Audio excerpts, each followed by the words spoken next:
Hello, lovely people. Hope you're well and welcome back to the Sanderson Show. Please smash that like button, subscribe if you're new to the channel. And we are back with MMA Monday, where we talk about the latest things that happened over the weekend and also play the role of Sean Shelby and do Matchmaker Monday as well. Hope you're all well, guys. Hope you had a good weekend and hope you're having a very good start to the week as well. Some big news that happened over the last few days. And that is that Max Best Holloway is going to be moving up to 155 pounds. Now, this isn't speculation. This is straight from him, and I'll read you the quotes. I can honestly look you guys in the eye and tell you guys I'm probably not ever going back to 45. It's time to move on to the next chapter. And at 155, there's a bunch of fun fights that I cannot wait to take. Ilya weren't lying when he said he was going to try and send Max to 55. He has.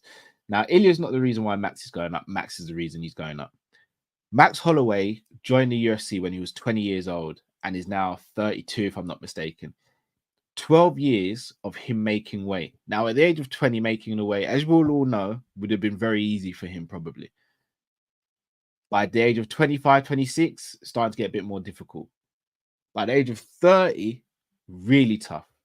And at 32, especially after bulking up to put on the weight correctly, as he said, to get to 155 pounds and then to get back down to 145, probably would have been really tough. Even though he said it wasn't the toughest weight cut, it still would have been tough, though.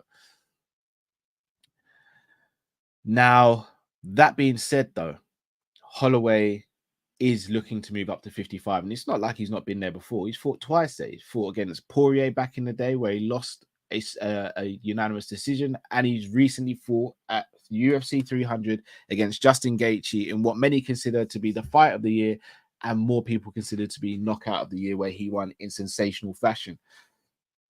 However, he was chasing a 145-pound belt. He won it.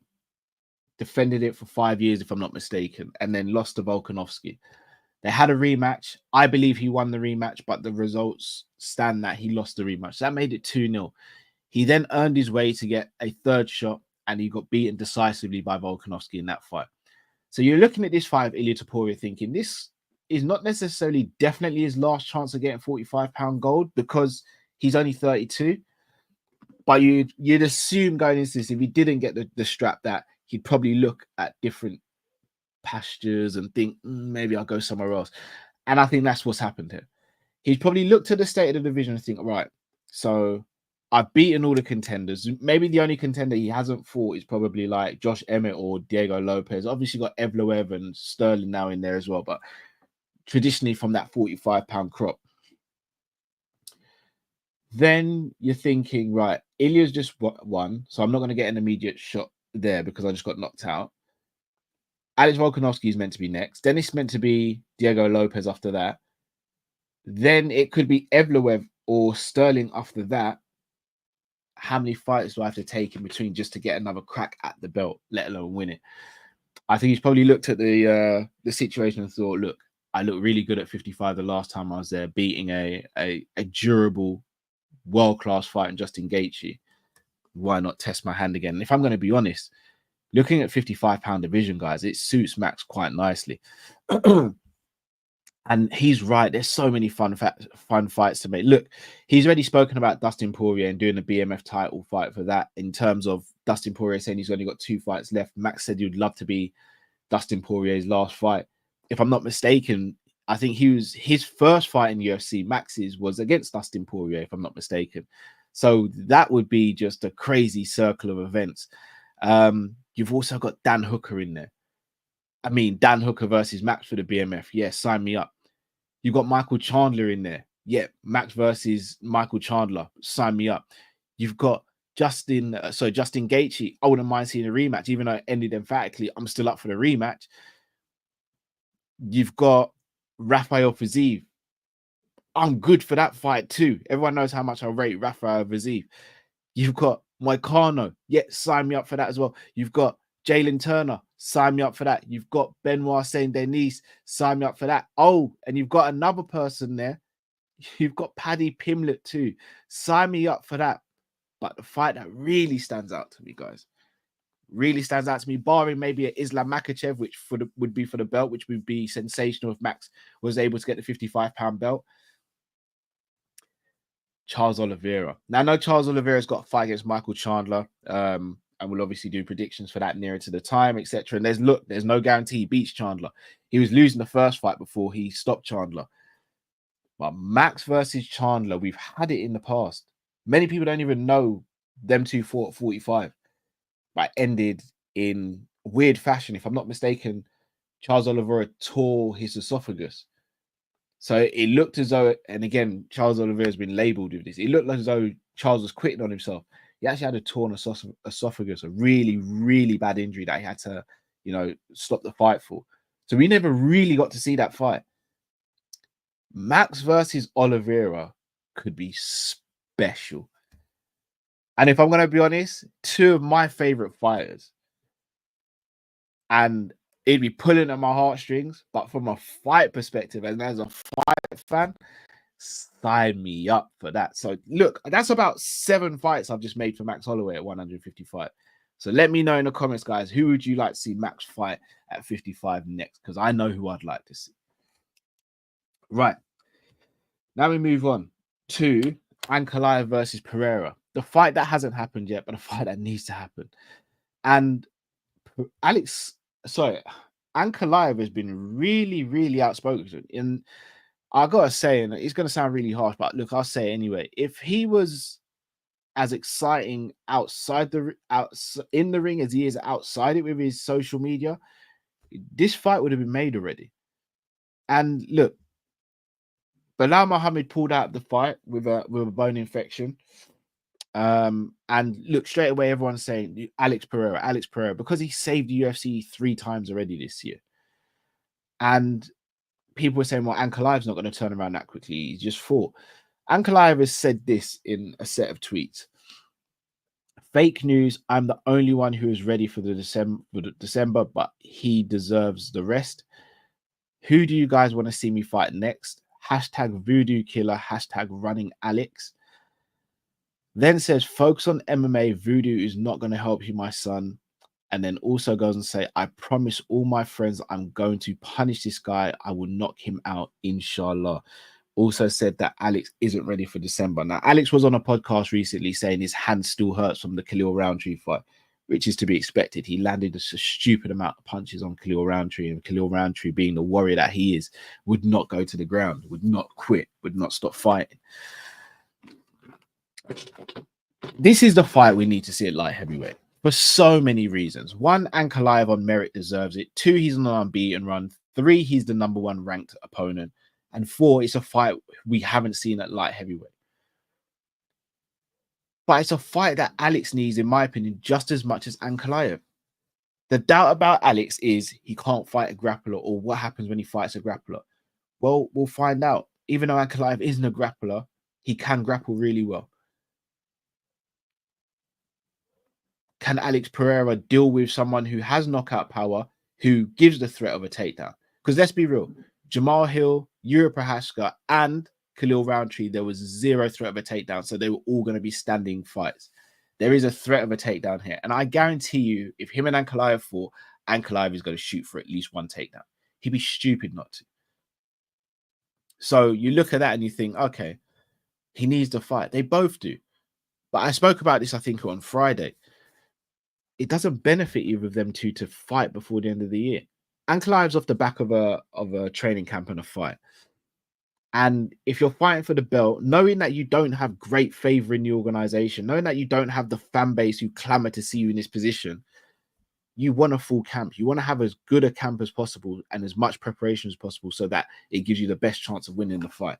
If you're Alex, you've saved the UFC 3 times, you fought 3 times, defended your belt 3 times in a calendar year. Have a break. We know you're 37, but it's not like you're an old 37. You haven't taken years and years of damage in the octagon. You've dished out a lot of damage in the octagon. We've seen you hurt, twice in the octagon? 3 times at a push. First time in the first Izzy fight, where he startled you at the end of the first round. The second Izzy fight where he knocked you out. And then the fight with Khalil Roundtree, which was the flashiest of flash knockdowns. Alex is still fresh. There is no point, Alex. And look, Alex has fought with injuries already this year. Why force him, or why put himself in that position to do it again? He's one of the best champions in the UFC. The organization loves him. Dana White loves him. The fans love him. If you're the organization, you want Alex to be the champion. He's the poster boy for 205. Ankalaev going to defend more than once or twice a year. Pereira would defend every week if he could. So if I'm Pereira as well, I'm looking to give myself a full camp. I'm looking to make sure I iron out any deficiencies in my grappling game. You're working with Glover Teixeira already, so you're already good at grappling. You're already good at defending grappling. And I think that's another thing people overlook. He's been training with Glover Teixeira, who was one of the best ground and pound fighters in 205 division towards the end of his career. What makes you think he can't grapple? What makes you think he can't defend himself on the ground? What makes you think he couldn't maybe snatch a neck or an armbar? Are we sleeping on Alex on the ground as well? Are we sleeping on Alex's grappling just because we haven't seen it? So time will tell. But look, I want to see the fight. It's the fight that has to happen next for Alex Pereira in the light heavyweight division. And I use those words on purpose, in the light heavyweight division, because if he wants to go up to heavyweight, then the Aspinall fight's there. So time will tell and we will see. On to Michael Venom Page, London's very own. Big up to Michael Venom Page. Hope he's good. He's been speaking recently and came out and said that he would like to fight a certain person at 185, and that is Sharabullet, the Bullet. Now, this fight would be at 85. Now, Shara, after his last win, which was a stunning KO with a reverse back fist off the spinning back fist, crazy. We'll probably see that in UFC 6, hopefully. Has said that he wants to fight Izzy or Israel Adesanya. Now, the call out was really good. I just don't think it's believable yet. He needs to be high in the rankings if you're going to get an Izzy fight, in my opinion. Someone like Bahalio has got more chance of getting that fight because he's got more of a record at 85 so far. But he called him out nonetheless. Look, Benoit Saint-Denis did it with Dustin Poirier and got the fight. So if you don't shoot, you don't score. That being said, though, MVP calling out Sharabullet is fun. And look, sometimes I'm guilty of it as well. Sometimes we get away from thinking, what's a fun fight? No strings attached, no rankings, no title implications, just a fun scrap for us fans to watch. And loads of people have been moaning about wrestling and wrestling heavy offenses recently. Sharabullet is a kickboxer. MVP is a kickboxer. MVP wants to fight. MVP wants to go up in weight and fight. Get me a pen, get me a piece of paper and sign. Let me sign up. That would be a great fight. That could live on any single pay-per-view card next year. That is fun. I like the fact that MVP's calling him out at 85. It's a real curveball because I don't think anyone expected MVP to call him out. We may be expecting MVP to call out a 70-pounder higher than him in the rankings so he can try and make his way to a title fight. But look, this is a great fight. I'd be so up for this fight. I really would. I think it'd be a great fight for both men. If Sharabullet can beat MVP, it's a massive name on his record. If MVP can go up to 85 and beat Sharabullet, it's massive for him as well, moving up in weight and fighting one of the most up-and-coming fighters and one of the most popular fighters on the roster at the moment. So I like the call out from MVP. I think it's smart. I think it makes sense. And Dana, Hunter, Sean, please make the fight. Let's do it. And speaking of fight, speaking of Sean, it's Matchmaker Monday, people. And off the back of UFC Fight Night in Edmonton, Canada, some very intriguing results. Brandon Moreno was able to get the victory against Albazi, and Erin Blanchfield was able to get the win against Rose Namajunas. Again, some good fights in there at the weekend as well. Other fights that were on the card include Ribeiro beating Machado, Jasmine Jasdavidius beating Ariana Dos Santos, now formerly Ariana Lipski, and Dustin Stolfus, knocking out Marc-Andre Barrios, which a sweet short right hook, which got the job done. Unfortunately, Derek Lewis's fight was cancelled. I'm not too sure. The injury hasn't been disclosed. But hopefully speedy recovery for Derek Lewis. Shame we didn't get to see him fight because he's always fun when he's in the octagon as well. So matchmaker Monday for me. Who am I pitting against each other? So I think you've got to look at the main and co-main event. And 125's got a bit of a problem in the men's division. And I'm going to do a separate video on this because I think it needs one. And that is Brandon Moreno beating Albazi. Now, if you're the UFC, you needed Albazi to win this fight, especially if Pantoja wins his title fight. As of right now, Pantoja's champion. He's beaten Royval a few times. He's beaten Moreno a couple of times. He's beaten Kai Kara France. However, they've not fought. And for me, Kai Kara France should have received the next title shot. Tatsuro Tyra had a fantastic fight with Royval, but lost. Alex Perez isn't there yet. Manel Cap, Steve Erceg, Alma Bayev isn't there yet. If Pantoja wins, it's the division's like it's a loggerhead, and surely Kai has to be the next title challenger. But if I'm Brandon Moreno, I think who do you fight? I mean, him and Royval, they're 1-on-1, if I'm not mistaken. Royval won the last time, but would Royval want to fight him again? Royval, in his mind, thinks he deserves the next title shot after beating Moreno and Tyra back to back. Does Moreno go as low down as Alex Perez, even though I think he beats Perez? Does he fight Manuel Cap, who's fighting soon as well? I mean, Moreno just come off a long break. Is he going to want another long break? Probably not. So he's going to want to get back in there quite quickly. But who do you pit him against? So for me, I would probably go Tatsuro Tyra. And the reason I say that is because he gave such a good showing against Brandon Royval that if Moreno's able to go out there and finish him, then I think it gives him a good chance of getting another title shot soon. And let's not forget, his fight against Pantoja was extremely close. I thought Pantoja won the fight, but it was 3-2 at best. Like, it was a brilliant fight. And look, I'd sign up to watch it again. I don't see anyone beating Pantoja in this division at the moment. And then onto Erin Blanchfield, who's come under a bit of criticism for her fight against Rose Namajunas. But look, she did what she had to do to get the job done, and she did that. She won. Now, Rosie's ranked number 5. Erin's ranked number 3. She's already fought Manon Furio, and she lost. And look, Furio should be getting the next title shot. I'm not sure what's going on there and why she hasn't been given a title shot, but I'm sure the UFC are working on that. For me, this is an easy one for Erin Blanchfield. Erin Blanchfield versus Alexa Grasso. Grasso's just come off losing to Valentina Shevchenko at UFC, Noche UFC at the Sphere. She's not going to get a title shot after being dominated in that fight.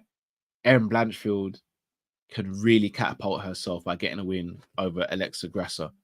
For me, that makes all the sense in the world.